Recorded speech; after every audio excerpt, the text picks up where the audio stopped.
తండ్రి అయిన దేవునికి, మన రక్షకుడైన యేసుక్రీస్తు ప్రభువుకు, పరిశుద్ధాత్మ దేవునికి వందనాలు స్తోత్రాలు చెల్లించుకుంటూ ఈ దినమందు దేవుడు మనకిచ్చిన వాక్యము కీర్తనల గ్రంథము 71వ కీర్తన 1-2 వచనములు చదువుకుందాం.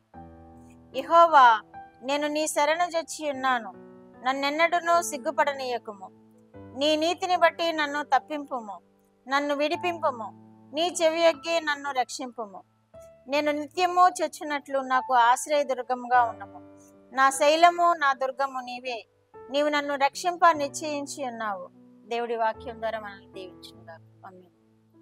యెహోవా, నేను నీ శరణు జొచ్చి ఉన్నాను, నన్ను విడిపింపుము, నన్నెన్నడూనూ సిగ్గుపడనీయకుము అంటున్నాడు. దావీదు మహారాజు చేస్తున్న ప్రార్థన ఇది. మనం కూడా ఆయన శరణు జొచ్చి ఉండాలి. మనం కూడా దావీదు మహారాజు అంతటి వాడే దేవుని యొక్క శరణు జొచ్చి ఉన్నాను అంటున్నాడు. నన్ను సిగ్గుపడనీయకుము అంటున్నాడు. మనకు అనుగ్రహింపబడిన ఈ జీవిత కాలంలో మనము సిగ్గుపడకుండా ఉండాలి అంటే, మనము అవమానపడకుండా ఉండాలి అంటే దేవుని యొక్క శరణు కోరుకోవలసిన వారంగా ఉన్నాము. దావీదు మహారాజు వల్లే దేవుని యొక్క శరణు కోరుకోవలసిన వారంగా ఉన్నాము. దేవుని యొక్క ఆశ్రయం కోరుకోవలసిన వారంగా ఉన్నాము. దేవుని శరణు ఇచ్చినప్పుడు, దేవుని ఆశ్రయించినప్పుడు మననెన్నడూ ఆయన సిగ్గుపడనీయడు, సిగ్గుపరచడు కూడా. కాబట్టి మనం ఆయన శరణు వేడుకుందాము. దావీదు మహారాజు వేడుకున్నట్లుగా మనము కూడా ఆయన శరణు వేడుకుందాము. ఆయన మనల్ని ఎప్పుడు సంతోషంతో, సమాధానంతో, నెమ్మదితో నింపాలంటే మనము ఎల్లవేళలా వేడుకుంటూ ఉండాలి. నీ నీతిని బట్టి నన్ను తప్పింపుము, నన్ను విడిపింపుము, చెవియొగ్గి నన్ను రక్షించుము అంటున్నాడు. ఆయన నీతిని బట్టి నన్ను రక్షించుము అంటున్నాడు. కాబట్టి మనము కూడా అలా వేడుకుందాము. నన్ను తప్పించుము అంటున్నాడు, నన్ను విడిపింపుము అంటున్నాడు. ప్రతి ప్రమాదం నుండి మనము తప్పించబడాలి అంటే మన దేవుడు మనల్ని తప్పిస్తేనే గాని మన వల్ల మనకేమీ కాదు. మనం ఏ విధముగానూ తప్పింపబడలేము. కాబట్టి మనము దేవుని యొక్క కృపను పొందుకున్నప్పుడు ప్రతి ప్రమాదం నుండి మనల్ని తప్పించే దేవుడుగా ఉన్నాడు. ప్రతి కీడు నుండి మనల్ని తప్పించే దేవుడుగా ఉన్నాడు. చెవియొగ్గి నా మొర ఆలకించుము అంటున్నాడు. చెవియొగ్గి నన్ను రక్షించుము అంటున్నాడు. కాబట్టి మనము వేడుకున్నప్పుడు దేవుడు తప్పకుండా మనల్ని రక్షిస్తాడు.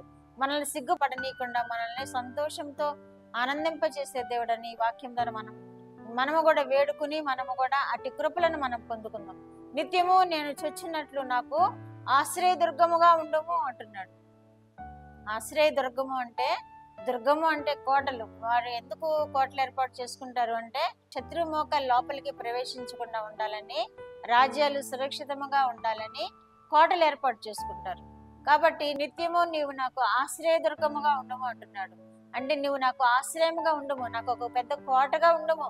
నేను ఏ ప్రమాదంలో చిక్కుపడకుండా, ఏ శ్రమల పాలు కాకుండా, నేను అవమాన పాలు కాకుండా నాకు ఆశ్రయదుర్గముగా ఉండము అని వేడుకుంటున్నాడు. ఇక్కడ మనం కూడా ఆ విధముగా వేడుకున్నప్పుడు ఈ సంవత్సరం అంతా కూడా క్షేమంగా ఉంటాము. నా దాగుచోటు నీవే అనే ఒక్క చోట రాయబడింది కదా, పాలస్తీనా దేశంలోని గుహల్లో దాగుచోట్లుగా ఉంటాయంట. కాబట్టి అలాంటి దాగుచోటు మనము ఆ గుహల్లో వీటిల్లో దాక్కునే పని లేదు. మన దేవుడే మనకు ఆశ్రయదుర్గంగా ఉన్నాడు. కాబట్టి మనము ఆయన్ని వేడుకున్నప్పుడు, ఆయన శరణు జొచ్చినప్పుడు ప్రతి కీడు నుండి మనల్ని తప్పిస్తాడు, ప్రతి ప్రమాదము నుండి మనల్ని తప్పిస్తాడు, ప్రతి అపాయం నుండి మనల్ని తప్పిస్తాడు. ఆ పాలస్తీనాలో ఉన్నటువంటి కొండ గుహల్లో, బండ సందుల్లో శత్రువులు భయం లేకుండా దాక్కునే ప్రజలు ఏ విధముగా దాక్కుని వారు సురక్షితంగా ఉంటున్నారో, మనము మన దేవుడైన, మన రక్షకుడైన దేవుని యొక్క ఆశ్రయం పొందుకున్నప్పుడు మనకి దాగుచోటు ఆయనేగా ఉంటాడు. మన ప్రమాదం నుండి మనల్ని తప్పించే దేవుడుగా ఉన్నాడు. మనకి కీడు రాకుండా కాపాడే దేవుడుగా ఉన్నాడు. కాబట్టి దావీదు మహారాజు వల్లే మనము కూడా నేను నీ శరణు జొచ్చి ఉన్నాను, నన్ను రక్షించుము దేవా అని మనము కూడా వేడుకున్నాం. అప్పుడు మనల్ని కూడా ఆయన కాపాడుతాడు, మన దాగుచోటుగా ఉంటాడు. మనకి ఏ కీడు సంభవించకుండా మనల్ని సంతోషంగా ఉంచుతాడు. అట్టి కృప వినుచున్న బిడ్డలందరూ పొందుకుందరు గాక. ప్రార్థన. మా దేవా, మా ప్రియ పరలోక ప్రభువా, మీ పరిశుద్ధ పాదములకు వందనాలు, స్తోత్రాలు. మా రక్షకుడు అయిన యేసయ్య స్తోత్రములు, పరిశుద్ధాత్మ దేవ స్తోత్రములు.